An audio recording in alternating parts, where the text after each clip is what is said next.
You thought someone was watching. You thought there were rules. You thought that when artificial intelligence started making decisions about your job application, your loan approval, your health diagnoses, your criminal sentencing, someone somewhere was making sure it was fair, making sure it was safe, making sure you were protected, and there was supposed to be the European Union passed the AI Act, the first comprehensive regulation of artificial intelligence in history, rules for high-risk AI systems, requirements for transparency, protections for fundamental rights. It was supposed to take effect in August 2026.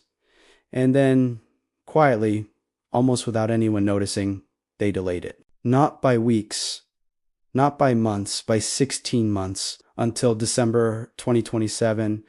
And the reason they gave, companies need more time to adapt.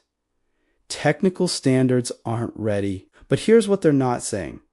Here's what's really happening. You're being left alone with the machines. And a philosopher who died in 1960 predicted exactly this moment. Welcome to living without appeal in the age of AI. Welcome to the truth no regulator wants you to hear. Albert Camus wrote about living without appeal. It means living without calling out to any external authority for validation, for protection, for judgment. It means accepting that there is no cosmic judge watching over you, no divine plan ensuring fairness, no guarantee that anyone will save you. And for most of human history, we could at least pretend we had laws, we had governments, we had regulators. We told ourselves, even if the universe doesn't care, at least society does. At least someone is watching.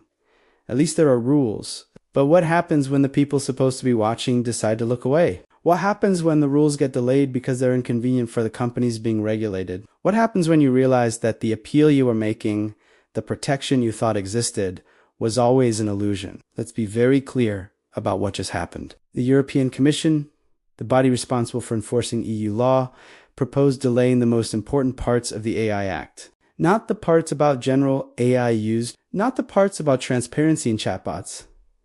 The high-risk rules, the regulations covering AI systems that make decisions about your life, biometric identification, health services, credit scoring, law enforcement, job applications, traffic control. These are systems that can determine whether you get hired, whether you get a loan, whether you're labeled a criminal, whether you receive medical treatment, and the rules meant to protect you from discrimination, from bias, from harmful decisions. Those rules just got pushed back 16 months. The official reason is bureaucratic. Companies need time to comply. Technical standards need to be developed. Implementation guidelines need to be written. It all sounds reasonable, responsible even. We don't want to rush regulations. We want to get them right. But let's think about what's really being said. These rules were announced years ago. Companies have known they were coming.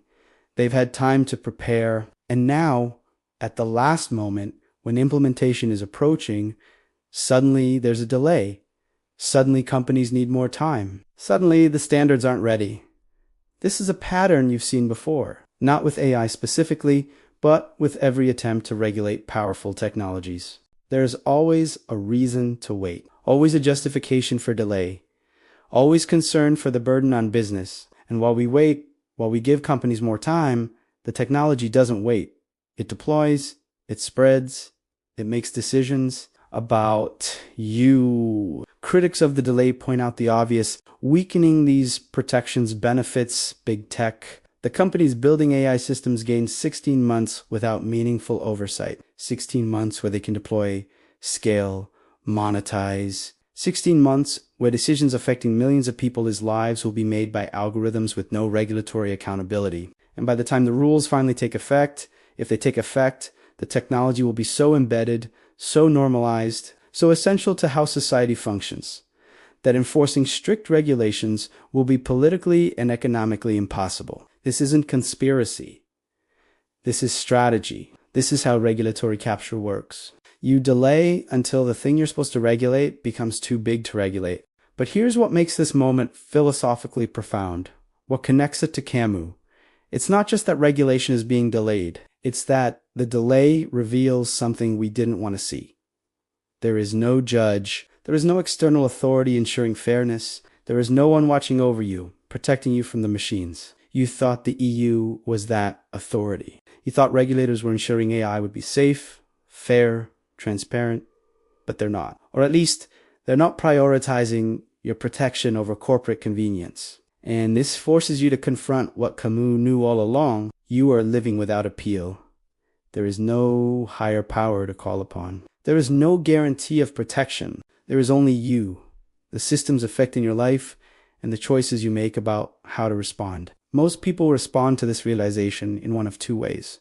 The first is denial. They tell themselves the delay doesn't matter, that regulators have good reasons, that companies will sell, that everything will be fine. This is what Camus called philosophical suicide. It's choosing comfortable belief over uncomfortable truth. It's pretending someone is watching when no one is. It's appealing to an authority that has already shown it won't protect you. And it's dangerous because while you're in denial, AI systems are making decisions about your life with no accountability. The second response is despair. If no one is protecting us, what's the point of caring? If regulation is a joke, why bother hoping for fairness? If we're alone with the machines, we might as well surrender.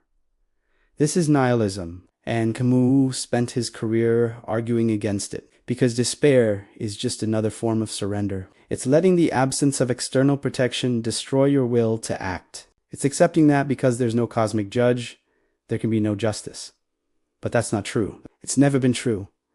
Camus offers a third way: revolt. Not violent revolution, not rage against the regulators.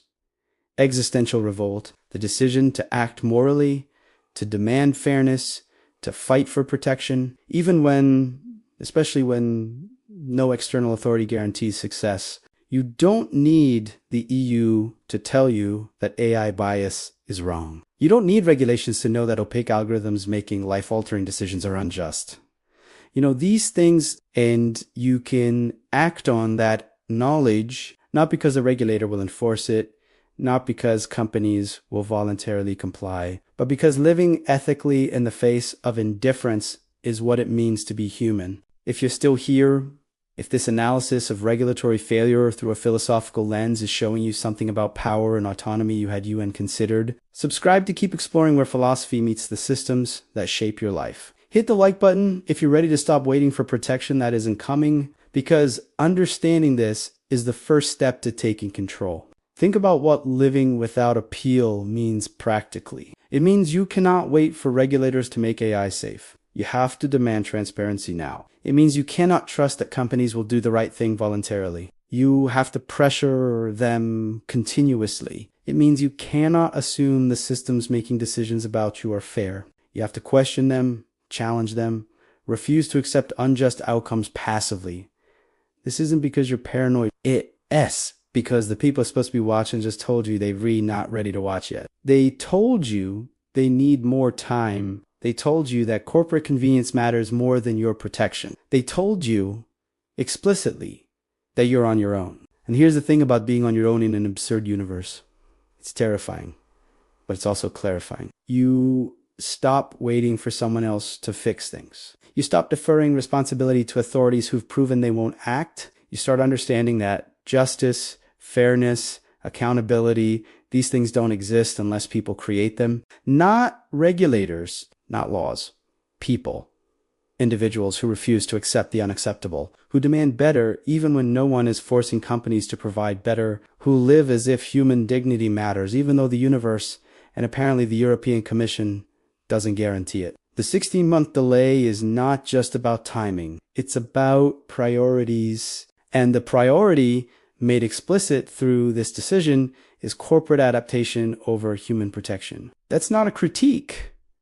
That's a fact. The stated reason for delay is to give companies more time, not to give you more protection, not to ensure the rules are stronger, to make compliance easier for the entities being regulated. And this tells you something important about where you stand. You are not the priority. Your fundamental rights mentioned in the regulation as worthy of protection are less important than giving billion-dollar tech companies additional time to prepare for oversight. This is the reality. This is the world you live in, and pretending otherwise is philosophical suicide. Camus would look at this situation and see the absurd made manifest. Humans creating systems they don't fully understand, deploying them to make consequential decisions, and then delaying the rules meant to ensure those systems don't cause harm, all while claiming it's for responsible implementation. It's absurd because it's contradictory. It's absurd because it prioritizes everything except the humans affected. It's absurd because the people with power to act are choosing not to act, and they're framing that choice as responsible caution. And you're supposed to accept this. You're supposed to believe that waiting is wisdom. That delay is prudence. But you don't have to accept it. That's the power of revolt. You can see the delay for what it is.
If the EU, with its strong data protection laws, with its regulatory ambition, with its stated commitment to fundamental rights, if they're delaying high-risk AI rules because companies need more time, what does that tell you about everywhere else? What does that tell you about places with weaker regulations, with more corporate influence, with less political will to constrain it? It tells you that you're living without appeal on a global scale. There is no jurisdiction, no regulator, no authority prepared to genuinely prioritize your protection over AI development. You are, in the most literal sense, on your own. And Camus would say, good. Not because being unprotected is good, but because illusions are dangerous. It's better to see clearly than to believe comfortable lies. It is better to know you're reliving without appeal than to waste your life waiting for protection that is UN coming. Because when you stop waiting, when you stop appealing to absent authorities, you start taking responsibility. You start acting, you start creating the protections, the fairness, the accountability that no one else will provide. And that's harder than passively trusting regulators. Much harder. But it's also the only option that works because the regulators just told you they're not ready.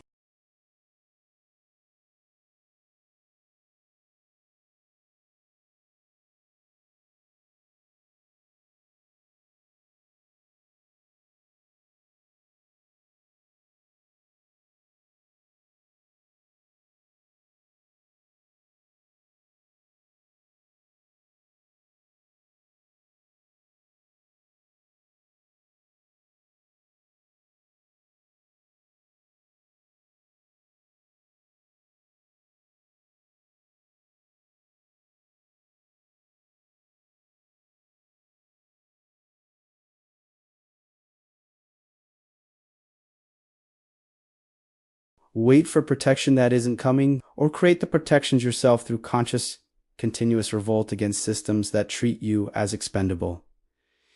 The delay is real. The lack of oversight is real. The risk to your fundamental rights is real. I'm not telling you comfortable lies. Camus wouldn't. But here's what's also real. You have agency. You have voice. You have the ability to refuse acceptance. You don't need the EU to tell you what's just, and you can act on that knowledge, not because it's guaranteed to succeed, not because regulators will back you up, but because acting justly in an unjust world is what makes you human. That's revolt. That's living authentically. When living without appeal, that's what Camus offers in this moment. Not hope, not reassurance, not the promise that someone is watching, just the truth and the freedom, terrifying as it is, to act on that truth. Welcome to Living Without Appeal. Welcome to the reality of AI regulation. Welcome to Camus Speaks.